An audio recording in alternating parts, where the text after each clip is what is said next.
Hello student. तो हम लोग आज इस वीडियो में पढ़ने वाले हैं पॉलिनोमियल का चैप्टर नंबर 2.2 का क्वेश्चन नंबर 2 1 से 6 तक पढ़ेंगे। इससे पहले हम लोग पढ़ चुके थे पॉलिनोमियल का जो 2.2 जो चैप्टर है उसका 1 नंबर क्वेश्चन का जो 1 से 8 तक जो क्वेश्चन था उन सभी को हम लोग कर चुके थे। आज हम लोग इस वीडियो में करेंगे क्वेश्चन नंबर 2 का 1 से 6 तक।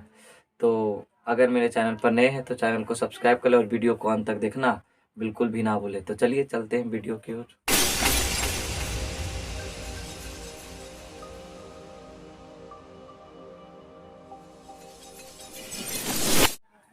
तो जैसे क्वेश्चन बोल रहा है कि निम्नांकित द्विघात बहुपद के शून्यकों को ज्ञात करें तथा शून्यकों तथा गुणांकों के बीच के संबंध की सत्यता की जांच करें। इससे पहले हम लोग क्वेश्चन नंबर 1 का जो क्वेश्चन नंबर 1 से 8 तक किए थे उसमें भी यही क्वेश्चन था कि शून्यकों और गुणांकों के बीच के संबंध की सत्यता की जांच करें। तो आशा करता हूँ कि वह वीडियो भी आप जरूर देखे होंगे। अगर नहीं भी देखे होंगे तो हम उसका लिंक डिस्क्रिप्शन में डाल देंगे। तो सबसे पहले आप चलते हैं कि पहला क्वेश्चन की ओर कि पहला क्वेश्चन क्या बोलता है। तो पहला क्वेश्चन जैसे है कि 8x² माइनस 22x माइनस 21। तो सबसे पहले इसमें हम गुणांकों को तो निकाल सकते हैं, लेकिन शून्यकों को निकालने के लिए हमको गुणनखंड निकाल कर तोड़ना पड़ता है। तो सबसे पहले देखेंगे x² का जो गुणांक होता है वह a कहलाता है और x का जो गुणांक होता है वह b कहलाता है और जो कांस्टेंट होता है वह c कहलाता है। तो x का जो गुणांक या x² का गुणांक जो है वह a कहलाएगा। तो a बराबर लिख सकते हैं 8। अब b बराबर जो होता है वह x का गुणांक होता है, x का गुणांक होता है। तो b का गुणांक क्या मतलब कि x का गुणांक क्या है -22 और c जो है कांस्टेंट है तो -21।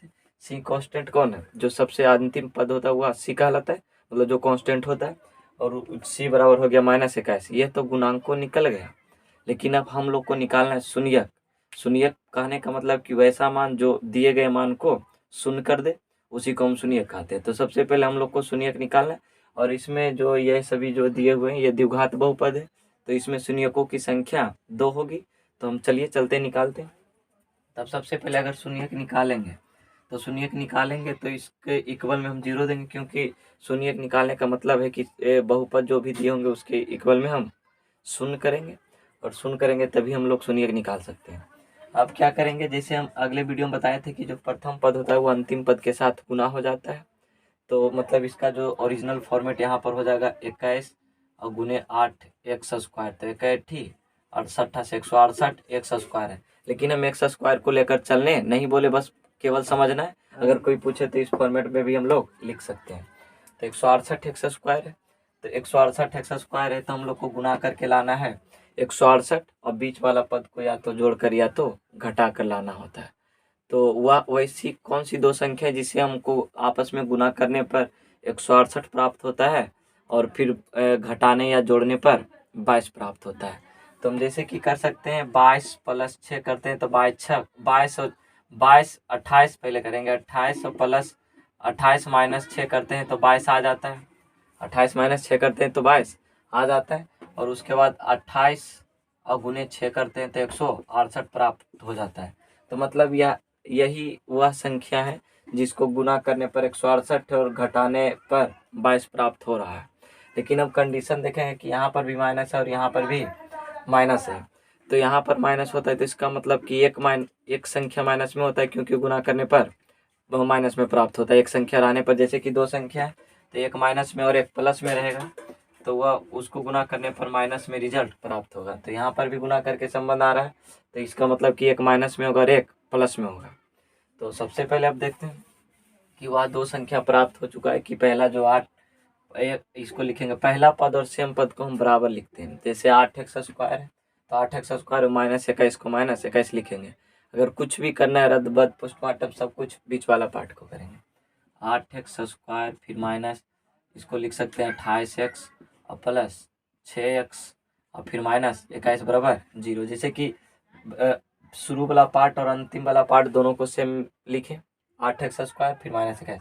बीच में देखिए -28x है और प्लस 6x, तो ये दोनों आपस में घट जाएगा तो बच जाएगा -22x। और जब ये दोनों को आपस में गुना करेंगे तो 168 आ जाएगा। लग तो रहा है कि से पर गुना करके लाना है।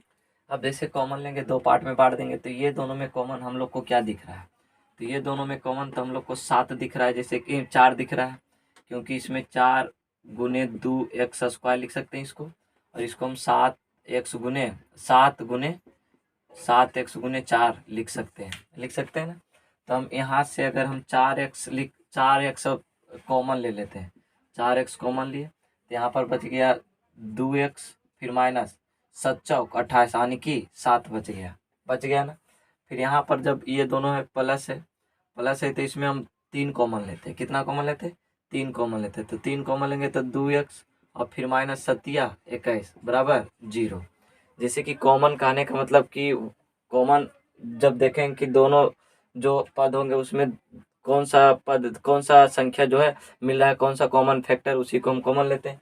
जैसे कि हम इस दोनों में कॉमन क्या था? 2x गुने 4x था। तो जिसमें हम लोग फिर इसमें भी 28 को जब किए थे तो 7x गुने 4 था, या तो हम लिख सकते थे 7 गुने 4x। तो 7 चौक 28 ही लिखा रहे, ये 2 है 4 दूनी 8x² है। तो इसमें 4x कॉमन था, तो 4x दोनों में कॉमन था, तो 2x बच गया माइनस 7 बच गया, 2x माइनस 7। इसी तरह से इसमें 3 कॉमन है, 3 दूनी 6 और फिर 7 21। अब बात है कि ये दोनों सेम है तो इसका मतलब सही गुणनखंड टूट रहा है। तो ये दोनों सेम है तो ये दोनों को कॉमन ले लेंगे, 2x माइनस 7। अब यहाँ पर बच गया कितना? 4x, और फिर यहाँ पर बच गया प्लस 3 इक्वल में 0। अब देखिए यहाँ पर जब 0 बच गया तो इसका मतलब कि इसके बराबर भी 0 और इसके बराबर भी 0। तो लिख सकते हैं 2x माइनस 7 बराबर 0 भी, और 4x प्लस 3 बराबर भी 0। तो 2x इधर माइनस में तो इधर प्लस में, तो x बराबर 7/2। इधर हो जाएगा 4x, इधर प्लस में तो इधर माइनस में, और फिर x बराबर माइनस 3/4। इसको अल्फा मान लेंगे, इसको बीटा, क्योंकि हम पहले ही बता चुके हैं कि यह द्विघात बहुपद इसके शून्यकों की संख्या अधिकतम 2 हो सकती है। तो 2 हुआ है तो एक अल्फा माने एक बीटा मान लिए। अब चलेंगे, जैसे अब शून्यक भी निकल गया, गुणांक भी निकल गया, अब संबंध की सत्यता की जांच करते हैं। तो सबसे पहले संबंध मतलब कि द्विघात बहुपद में अल्फा प्लस बीटा होता है। तो अल्फा प्लस बीटा जो होता है माइनस b/a होता है, इसको साबित करते हैं। तो मान लिया जाए अल्फा माने 7/2 को, तो 7/2 हो गया, और फिर बीटा माने माइनस 3/4, तो माइनस 3/4, प्लस माइनस माइनस लिख दिया डायरेक्टली, कोई दिक्कत नहीं। अब फिर माइनस b है, तो माइनस b, तो यहाँ पर तो माइनस पहले से ही b भी माइनस 22 है, और फिर a का मान कितना है? a का मान 8 है। अब देखिए ये दोनों में एलसीएम जो हो गया 4 हो गया। अब 4 हो गया तो इधर हो जाएगा 7 दूनी 14 और माइनस, और फिर माइनस 3, अब बराबर इधर भी हो गया माइनस माइनस प्लस, तो प्लस हो गया कितना? 22 और बटा 8। तो 14 में से 3 गया तो 11 और बटा 4, और बराबर 22 में से 8 गया 22/8, तो हो गया 11 दूनी 22 और 4 दूनी 8, तो 11/4 और बराबर 11/4। ये हो गया मतलब कि शून्यकों के जो योगफल होते हैं उसके बीच की संबंध की सत्यता जांच होगी। अब शून्यकों के मतलब कि गुणनफल की ज्ञात करेंगे, जैसे अल्फा इंटू बीटा। शून्यकों के जो गुणनफल होता है तो c/a, तो अल्फा का मान हो गया 7/2, और फिर गुने बीटा का मान हो गया माइनस 3/4। और c का जो मान कितना है? c का मान -21 है, और a का मान कितना है? a का मान 28 है। तो इसमें जो ऊपर वाला को ऊपर से गुना, नीचे वाला को नीचे से, 4 दूनी 8, 7 गुने -3 तो -21, इधर भी हो गया -21/8। तो देखिए ये दोनों RHS बराबर LHS हो गया। तो ये दोनों देखिए संबंध की सत्यता की जांच भी कर लिए, सही भी आया है। तो यह था, ये पहला क्वेश्चन था। तो इसका स्क्रीनशॉट लेना चाहते तो स्क्रीनशॉट ले लीजिए। इसी तरह से हम दूसरे क्वेश्चन की ओर चलते हैं। तो दूसरा क्वेश्चन है 2x² - 7x। तो इसमें जैसे कि ये द्विघात बहुपद है, लेकिन इसमें देखिए एक पद नहीं दिया हुआ है, जो कांस्टेंट है वह नहीं दिया हुआ, क्योंकि द्विघात बहुपद का जो फॉर्मेट होता है ax + bx + c होता है। तो ax² + bx और प्लस c, तो इतना होता है, लेकिन यहाँ यही पद तक दिया हुआ है। तो अगर ये पद नहीं दिया हुआ है तो इसका मतलब यह पद जो होगा 0 होगा, यानी कि c जो होगा 0 के बराबर होगा। तो इसमें गुणांक निकाल लेते हैं। तो a बराबर हो गया 2, और b बराबर हो गया -7, और c बराबर कितना ले लेंगे? 0 लेंगे, क्योंकि c का जो मान है इस फॉर्मेट में नहीं दिया हुआ है, तो यानी कि हो ना हो वो c 0 के बराबर होगा, इस कारण से वह दिया गया नहीं है। तब गुणांक तो हम लोग को पता हो गया। अब शून्यक निकालते हैं। तो शून्यक निकालने के लिए इतने के इक्वल 0 मानना है, तो इक्वल 0 कर लिए। अब क्या होगा कि ये दोनों में x कॉमन ले लेंगे, x कॉमन ले लिए तो बच गया 2x और फिर -7 बराबर 0। तो ये जो x है उधर चल जाएगा तो बच जाएगा 2x माइनस 7 बराबर 0, क्योंकि यह 0 में गुना में तो 0 तरफ जाएगा, भाग में तो 0 ही हो जाएगा। अब देखिए 2x इधर माइनस में तो उधर जाने पर प्लस में, तो x बराबर हो गया 7/2। इसको अल्फा मान लेंगे, अब बीटा बराबर 0 मान लेंगे। जैसे ये अल्फा हो गया और बीटा का जो इक्वल करेंगे 0 मान लेंगे, क्योंकि बस एक ही शून्यक निकला है। तो हम कहे थे कि जब भी द्विघात बहुपद होता है उसके अधिकतम शून्यकों की संख्या 2 हो सकती है, लेकिन कम से कम 1 तो होगी, है ना। अब देखिए, अब शून्यकों के बीच, शून्यकों और गुणांकों के बीच की संबंध की सत्यता की जांच करते हैं, जैसे पहले किए थे। तो द्विघात बहुपद में 2 संबंध, एगो शून्यकों का गुणनफल, एक शून्यकों का योगफल। तो शून्यकों का योगफल अल्फा प्लस बीटा बराबर होता है -b/a। तो अल्फा का मान लिया जाए कितना है 7/2 और प्लस बीटा का मान 0। अब माइनस बी, तो यानी कि माइनस तो पहले से, अब बी का मान -7 है तो -7, और फिर ए का मान 2 है तो 7/2 प्लस 0 तो 7/2 ही रह जाएगा, इधर माइनस माइनस प्लस तो 7/2। ये हो गए शून्यकों के योगफल के बीच संबंध की सत्यता की जांच हो गया। अब करेंगे शून्यकों के गुणनफल के बीच। तो अल्फा इंटू बीटा होता है -c/a। तो अल्फा का मान हो गया 7/2 और गुने बीटा का मान हो गया 0। तो c का मान कितना है 0 और a का मान 2 है। तो जब भी कोई संख्या में अगर हम 0 से गुना करते हैं तो उसका मान भी 0 हो जाता है, या तो जब भी मतलब 0 में किसी भी संख्या से भाग देते हैं तो उसका मान भी 0 हो जाता है। तो यह संबंध सत्यता की जांच हो चुका है। क्वेश्चन नंबर 2 था, तो इसका भी स्क्रीनशॉट लेना चाहते हैं तो इसका भी स्क्रीनशॉट ले सकते हैं। तो चलिए चलते हैं क्वेश्चन नंबर 3 की ओर। जैसे अब क्वेश्चन नंबर 3 बोल रहा है कि 10x² प्लस 3x-1, इसमें जो शून्यक और गुणांक है उनके बीच की संबंध की सत्यता की जांच करना है। तो सबसे पहले हम लोग प्रथम चरण में हम लोग पहले गुणांक निकाल लेते हैं। तो गुणांक निकालेंगे तो गुणांक में a बराबर हो गया 10 और b बराबर हो गया 3 और c बराबर हो गया -1। तो ये गुणांक, क्योंकि ये जो होता है x² का जो गुणांक होता है वो a कहलाता है और x का गुणांक b कहलाता है और कांस्टेंट जो होता है c होता है। तब यह तो गुणांक निकल चुका है। अब निकालेंगे शून्यक। तो शून्यक में देखिए x² का जो गुणांक होता है वो अंतिम पद यानी कि कांस्टेंट से गुना हो जाता है। तो यह जो है 10 इधर गुना हो जाएगा। तो मतलब ये दिख रहा है 1 पर है कितना, मतलब कल्पना करेंगे 10 के बराबर। जब शून्यक निकालेंगे तो इसके इक्वल में 0। तो 10 आने की गुना करके 10 लाना है और जोड़ या घटा करके 3 लाना है। तो वह कौन सी संख्या, 2 संख्या चुनेंगे कि जिसको गुना करने पर 10 और घटाने या तो जोड़ने पर 3 आएगा। तो देखिए 5 गुने 2 करते हैं तो 5 दूनी के 10, अब 5 में से 2 गया तो 3। मतलब यह दोनों संख्या से हम लोग इस समीकरण को संतुष्ट कर सकते हैं। तो लिखेंगे तो 10x², लिखने का जो होता है तरीका, वो प्रथम पद और जो अंतिम पद जो होता है वो दोनों को सेम ही उतार देंगे। तो देखिए 10x², अब बीच वाले पद को हम रद्द कर सकते हैं। 5x माइनस 2x फिर -1 बराबर 0। देखिए 5 में से 2 गया तो +3 आ गया, +5 -2 तो हो गया +3 और फिर उसके बाद -1 है। अब ये दोनों को गुना करते हैं तो 10x प्राप्त हो जाता है, 10x²। अब देखिए दोनों में कॉमन हो गया 5x, तो 5x तो यहाँ बच गया 2x, अब +1, 2x + 1। अब यहाँ हो गया -2 कॉमन, -1 कॉमन ले लिए, -1 कॉमन लिए तो हो गया 2x + 1 बराबर 0। मतलब यहाँ पर जो है इस तरह से कॉमन लेंगे कि ताकि यह जो पहले वाला ब्रैकेट के अंदर है उसके मान के बराबर हो जाएगा। तो हम -1 कॉमन ले रहे थे तो हो गया यहाँ पर +2x और फिर माइनस कॉमन लिए तो प्लस हो गया और फिर प्लस फिर 1 तो 1 ही रह गया। तो मतलब इस तरह से कॉमन लेना है कि ताकि यह पद के बराबर यह पद प्राप्त हो जाए। अब ये दोनों पद में कॉमन हो गया 2x + 1 और फिर यह जो हो गया बच गया 5x और फिर -1 इक्वल में 0। इसके बराबर भी 0 और इसके बराबर भी 0। तो 2x + 1 बराबर भी 0 और 5x - 1 बराबर भी 0। तो 2x बराबर -1 फिर 5x बराबर 1। तो 2x मतलब हो गया x बराबर हो गया -1/2, इधर हो गया 5x बराबर 1/5 मतलब 1/5। इससे हो गया ना। तो x बराबर -1/2 और x बराबर 1/5 है ना। तो 1/5 इसको अल्फा मान लेंगे, इसको बीटा मान लेंगे। तब यह जो था शून्यक भी निकल गया और गुणांक भी प्राप्त हो गया। तब इनके बीच की संबंध की सत्यता की हम जांच करेंगे। तो जांच करेंगे तो सबसे पहले द्विघात बहुपद में जो होता है पहला संबंध जो होता है अल्फा प्लस बीटा होता है। तो अल्फा प्लस बीटा का जो मान होगा -b/a होगा। जैसे अल्फा प्लस बीटा बराबर -b/a, अब यहाँ पर अल्फा का मान हो गया -1/2 और प्लस बीटा का मान हो गया 1/5। और बी का जो मान है पहले से -b है, उसके बाद बी का मान हो गया 3 और ए का मान कितना हो गया 10। अब इसको सोल्यूशन करेंगे तो ये दोनों का एलसीएम 10 हो जाएगा। तो 10 हो जाएगा तो यहाँ पर हम लिख सकते हैं -5 दूनी 10, यानी कि 5 से गुना करना पड़ेगा एक में, तो 5 प्राप्त होगा। प्लस इसमें कितना गुना करने पड़ेगा, तो 5 दूनी 10, यानी कि 2 गुना करेंगे एक में तो 2 ही होगा, बराबर -3/10। -5 और प्लस 2 तो -3 और बटा 10 बराबर -3/10। ये हो गया शून्यकों का योगफल एवं मतलब कि शून्यकों एवं गुणांकों के बीच का जो संबंध, पहला संबंध सत्यापित हो गया।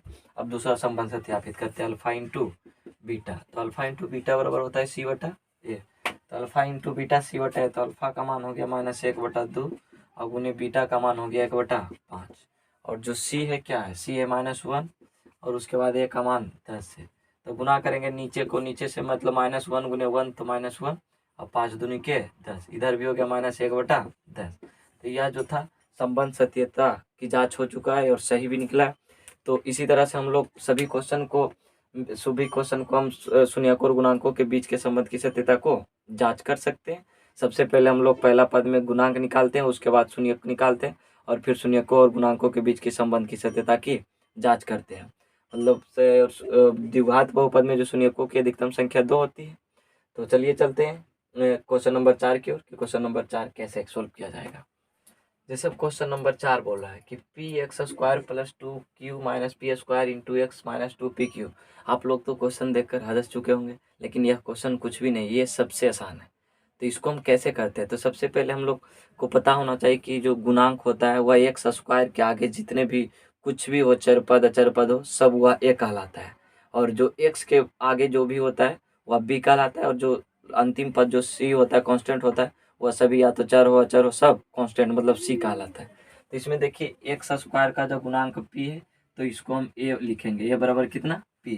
और फिर देखिए इसमें x का जो गुणांक है वह पूरा यहाँ से यहाँ तक है, तो मतलब कि x का गुणांक जो होता है b कहलाता है। तो b इक्वल में हम लिखेंगे 2q - p², 2q - p²। और c जो है अंतिम पद जो भी होता है उसको हम c मानते हैं। तो अंतिम पद में हो गया कितना -2pq। जिसे हम बोले कि द्विघात बहुपद का फॉर्मेट होता है ax² + bx + c, यानी कि x² के पहले जितना भी x² के छोड़कर जितना भी उसके आगे है वह सब a कहलाएगा, और x के मतलब कि x को छोड़कर जितना भी आगे वह b कहलाएगा, और उसके बाद जो अंतिम पद होता है वो पूरे c कहलाते हैं। तो उसी तरह x के स्क्वायर के पहले जो भी p था उसको हम a माने, और x का जो पहले था वो उसको b माने, और फिर जो अंतिम पद था उसको c माने। या तो गुणांक निकल गया या गुणांक निकल गया। अब हम इसका शून्यक निकालेंगे, तो शून्यक निकालने के लिए इसके इक्वल में 0 करना पड़ेगा। तो हम इसको गुणनखंड तोड़ेंगे ही नहीं, बस खाली यह जो x है दोनों के साथ गुना कर देंगे बस, और उसके बाद कॉमन ले लेंगे। तो गुना करेंगे तो जैसे हो जाएगा px², फिर प्लस इसमें पहले गुना करेंगे तो 2qx, फिर -p²x, जैसे p²x, फिर बच गया इधर -2pq इक्वल में 0। अब देखिए ये दोनों में क्या कॉमन है, ये दोनों में कॉमन क्या है, तो x कॉमन है। क्या कॉमन है, x। तो हम x कॉमन ले लेंगे, तो x कॉमन लिए तो यहाँ पर बच गया p, और उसके बाद 2x था तो 1x कॉमन लिए तो 1x बच गया px, और प्लस x कॉमन लिए तो बच गया 2q, है ना। फिर इधर यहाँ पर देखिए कॉमन क्या है, इसमें कॉमन p है, दोनों में कॉमन p है ना, तो हम -p लेंगे क्योंकि हमको इस तरह का फॉर्मेट प्राप्त करना है। तो माइनस कॉमन लेंगे तो यहाँ पर प्लस हो जाएगा, और p कॉमन लेंगे तो बच जाएगा px + 2q, 2q बचेगा। हाँ, तो देखिए p कॉमन लिए तो बच गया x, फिर प्लस 2q इक्वल में 0। अब देखिए ये दोनों में कॉमन है, ये दोनों कॉमन मतलब px यहाँ पर बचेगा क्योंकि एक ही p कॉमन लिए। अब बच गया px + 2q, ये दोनों बराबर आ गया तो ये दोनों कॉमन हो गया px + 2q, और फिर इसके बाद यहाँ बच गया x - p बराबर 0। तो इसमें इसका इस पद बराबर भी 0, इस पद बराबर भी 0, तो px + 2q बराबर 0, फिर x - p बराबर भी 0। तो px बराबर हो जाएगा -2q, क्योंकि प्लस में तो उधर जाने के बाद माइनस में, और फिर x बराबर हो जाएगा -2q/p। और फिर यहाँ पर हो जाएगा एक्स बराबर पी। तो सबसे पहले हम लोग यहाँ इस पद को कैसे किए, सबसे पहले गुना कर दिए, तोड़ना तो नहीं पड़ा, गुना किए, उसके बाद फिर कॉमन लिए पी एक्स दोनों में कॉमन है तो एक्स कॉमन लिए तो पी बच गया, और फिर 2x था तो 1x बच गया, फिर प्लस 2q बच गया क्योंकि एक्स तो कॉमन है। अब इसमें हम यहाँ पर कितना कॉमन लेते हैं कि इस पद के बराबर है तो माइनस पहले कॉमन लिए, उसके बाद पी कॉमन लिए तो बच गया एक पी एक्स है ना, पी एक्स, और फिर माइनस कॉमन लिए थे प्लस, तो प्लस बच गया 2p और 2q क्योंकि p तो कॉमन चल गया। अब ये दोनों में एक कॉमन, और फिर ये बच गया X minus P equal to 0। इसको अब अल्फा मान लेंगे, इसको बीटा मान लेंगे। अब संबंध की सत्यता की जांच करते हैं, तो संबंध की सत्यता की जांच करेंगे किस तरह से, अल्फा प्लस बीटा बराबर हो जाएगा माइनस बी बटा ए। तो अल्फा का मान हो गया -2q बटा पी और फिर प्लस पी इक्वल में माइनस बी कितना है, तो माइनस बी हो गया -b 2q minus P square, 2q minus P square. अब लास्ट में बटा ए है तो ये कितना है पी है, तब इसको सोल्यूशन करेंगे तो इधर तो हो जाएगा -2q और ये पी गुने पी तो पी स्क्वायर हो जाएगा, पी स्क्वायर और बटा कितना हो जाएगा पी हो जाएगा। अब इक्वल में क्या हो गया, इक्वल में जैसे हो गया 2q माइनस पी स्क्वायर बटा पी, तो माइनस में तो ये पहले ही से ही था, पहले ही से ही था, तो हम इसको जब माइनस से गुना करेंगे तो माइनस से गुना करेंगे तो 2q प्लस पी स्क्वायर, ये तो ऐसे ही रह जाएगा पी, और जब माइनस से गुना करेंगे तो -2q और प्लस पी स्क्वायर बटा पी, क्योंकि जैसे कि यहाँ पर b तो माइनस भी होता है तो b का मान लिखे 2q माइनस पी स्क्वायर, और ये माइनस तो रह ही जाएगा, तो जब माइनस को अंदर में गुना किए तो -2q प्लस पी स्क्वायर बटा पी, ये दोनों एक तरह मतलब कि LHS बराबर RHS हो गया। ये संबंध, पहला संबंध सत्यापित किए, अब दूसरा संबंध सत्यापित करेंगे, अल्फा इंटू बीटा बराबर सी बटा ए होता है। तो अल्फा इंटू बीटा, अल्फा का मान कितना है, अल्फा का मान हो गया -2q बटा पी और गुने पी, बीटा का मान पी हो गया, और सी का मान हो गया -2pq 2pq और बटा ए का मान हो गया पी। तो ये दोनों इसमें तो देखिए पी से पी खत्म, यहाँ पर भी पी से पी खत्म, बच गया -2q, यहाँ पर भी बच गया -2q। तो ये भी संबंध की सत्यता की हम लोग जांच कर लिए। तो ये भी क्वेश्चन बहुत आसान था, तो इस तरह का क्वेश्चन हम लोग आसानी से कर सकते हैं। तो इसका स्क्रीनशॉट लेना चाहते हैं तो स्क्रीनशॉट ले लीजिए। अब चलते हैं क्वेश्चन नंबर 5 की ओर। क्वेश्चन नंबर 5 को भी इसी तरह से गुना करेंगे, एक्स को गुना कर लेंगे, बस आंसर हो जाएगा। तो चलिए चलते हैं।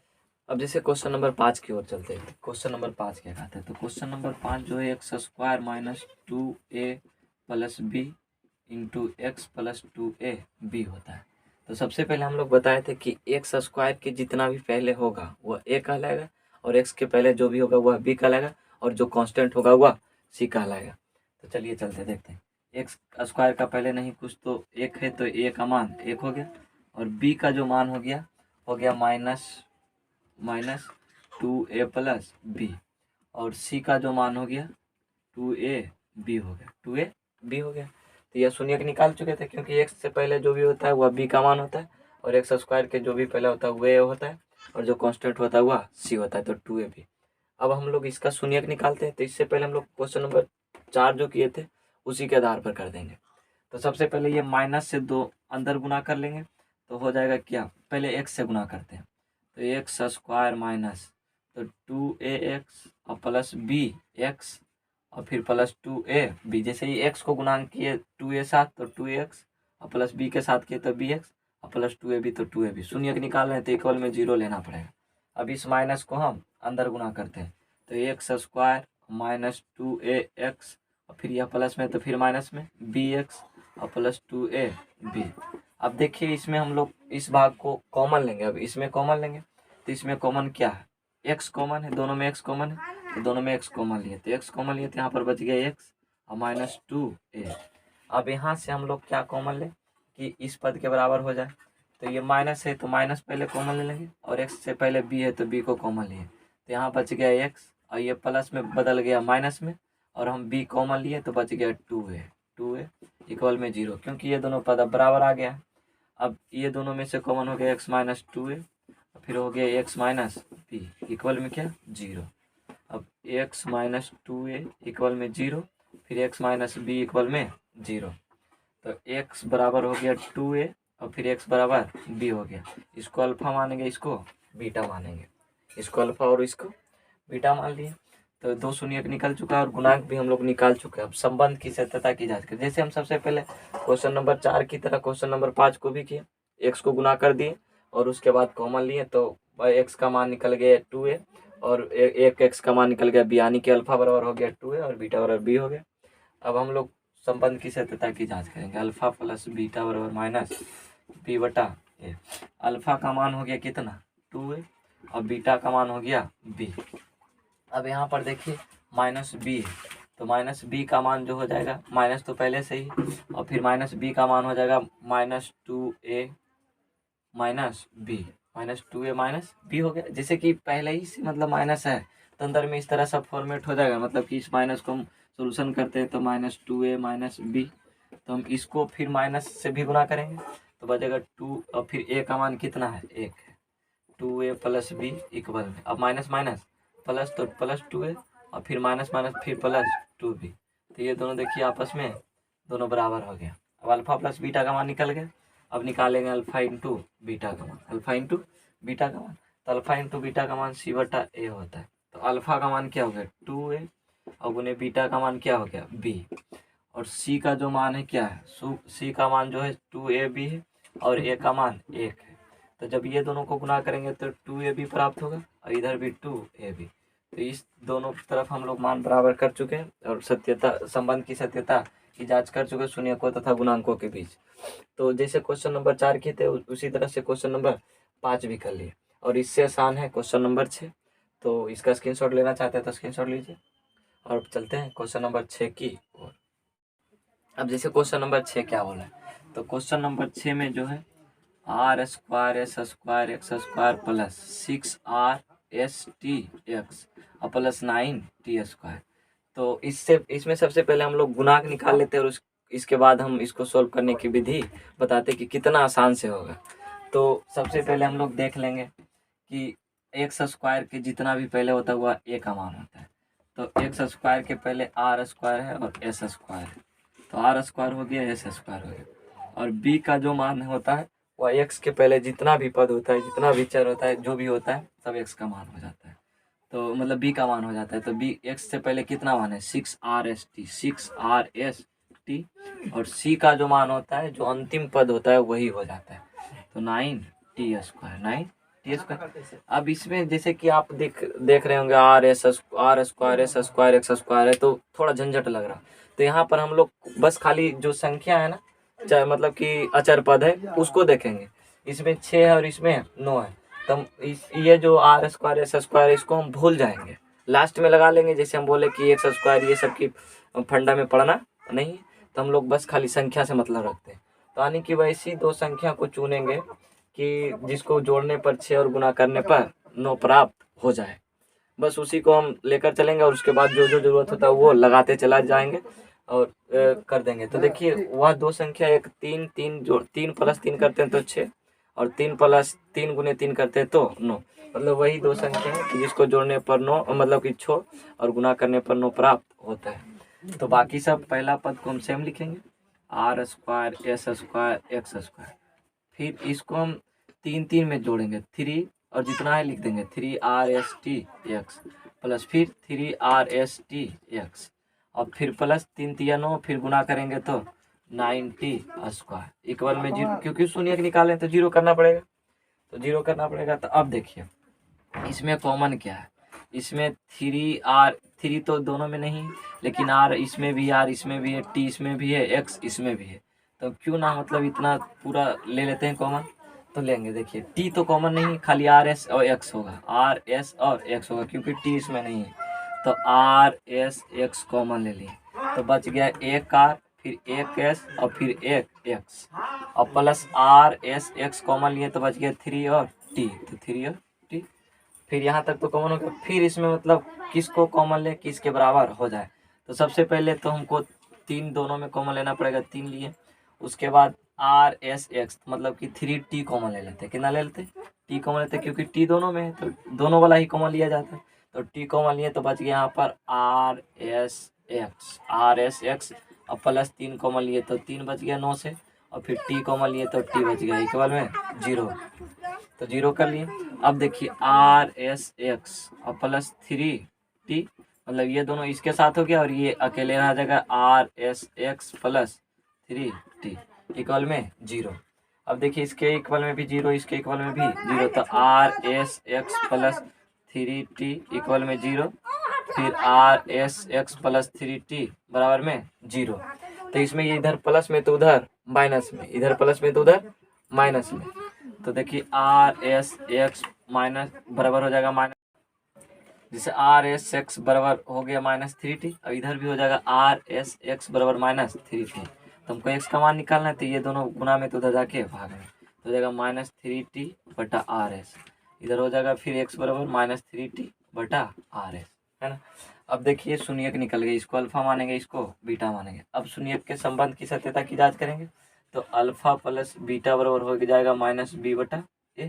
तो अल्फा का मान हो गया -3t और बटा आर एस, फिर प्लस माइनस हो जाएगा, माइनस हो जाएगा -3t बटा आर एस। अब बराबर में -b कितना हो गया, तो -b हो जाएगा 6RST,